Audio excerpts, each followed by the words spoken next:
What is going on, you guys? AK-40 Kevin here in the gamer heaven. That's the wrong camera.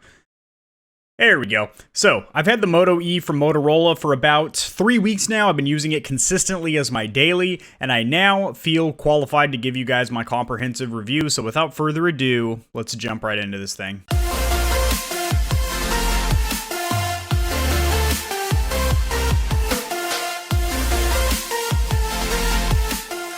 Alrighty guys, so we're over here at the Stormtrooper desktop, and I've had the Motorola Moto E for about 3 weeks now. I've been using it as my daily. I did switch my SIM card back over to my iPhone XR for a little bit. That is the phone that is actually recording this video here.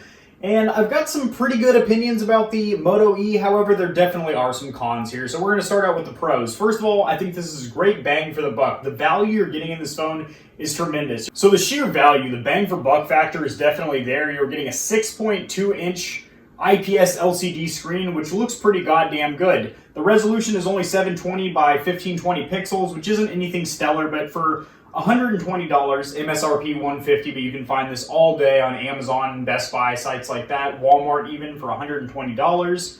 That's pretty awesome. Just make sure if you do get the Moto E, you get the 2020 version, because they have been making the Moto E for ages, and this is the new iteration that you want. I will say though, with that screen, the 720p resolution, you do actually notice if you get your corneas nice and close to the screen, you will notice a little bit of pixelation and distortion.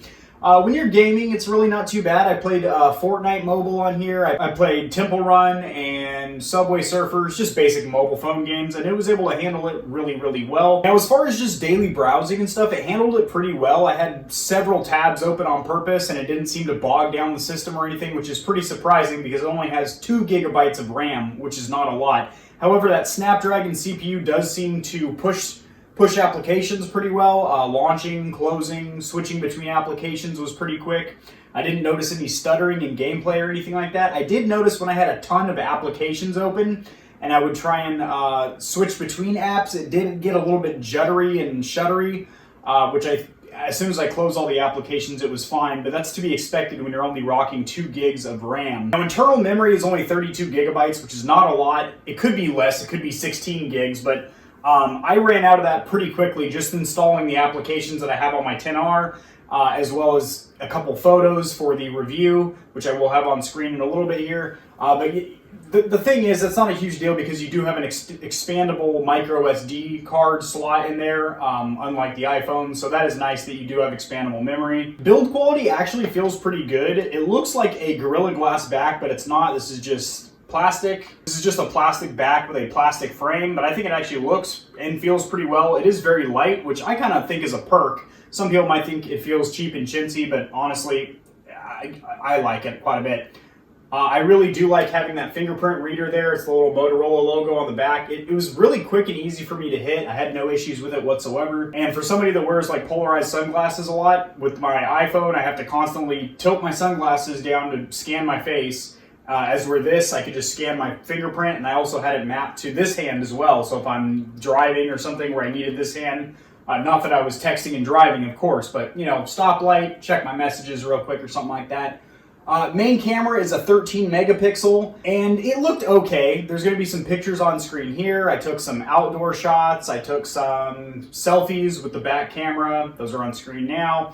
And it looks okay. I mean, it's only 13 megapixels, but I think it did a really good job managing the color. And there is HDR, LED flash, and panorama mode with the external camera. With the inside camera or the selfie camera, that's a 5 megapixel. That does also have HDR. It's not a real organic HDR. It's more of a software pumped in one, if that makes any sense. It doesn't look as good as true HDR.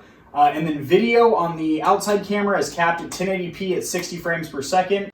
Alright, this is a low light video recorded with the Moto E. The video on the Moto E with a softbox light as well as the flashlight turned on.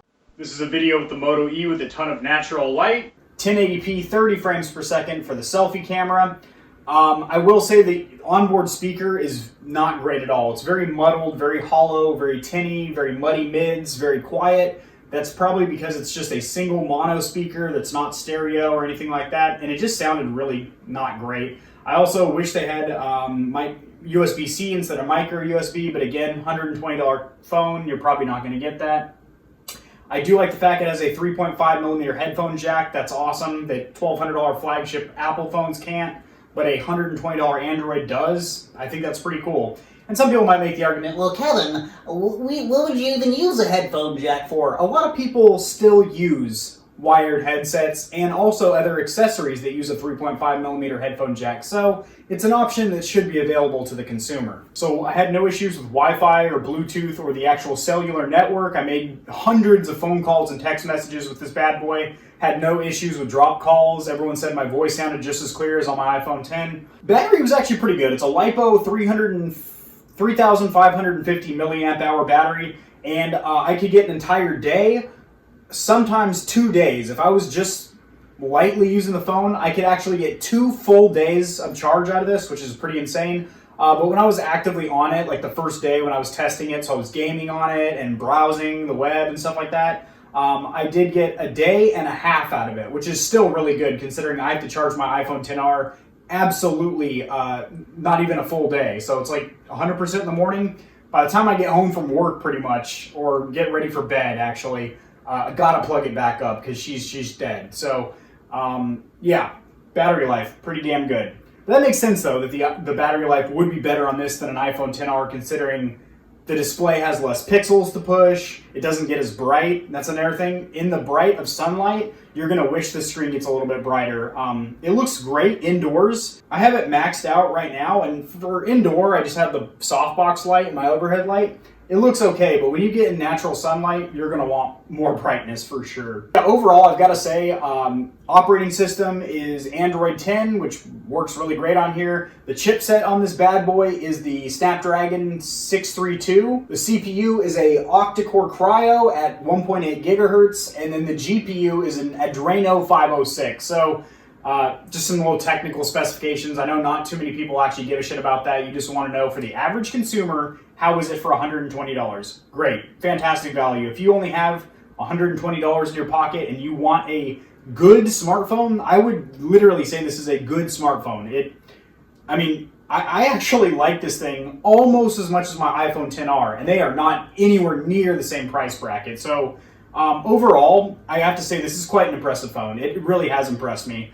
I think Motorola's really stepped their game up. They went through kind of a rough patch for a while, but I mean, with offering budget phones in their lineup like this, as well as their flagship phone, their foldable Razr, which still has some issues with the crinkling of the screen and stuff like that, but the fact that they're offering, you know, a very inexpensive entry into a good smartphone and then also a foldable flagship, I think they're heading in the right direction, guys. So that's going to do it. If you have any questions about this phone or this review, please drop them in the comment section below. We'll see you guys in the next video.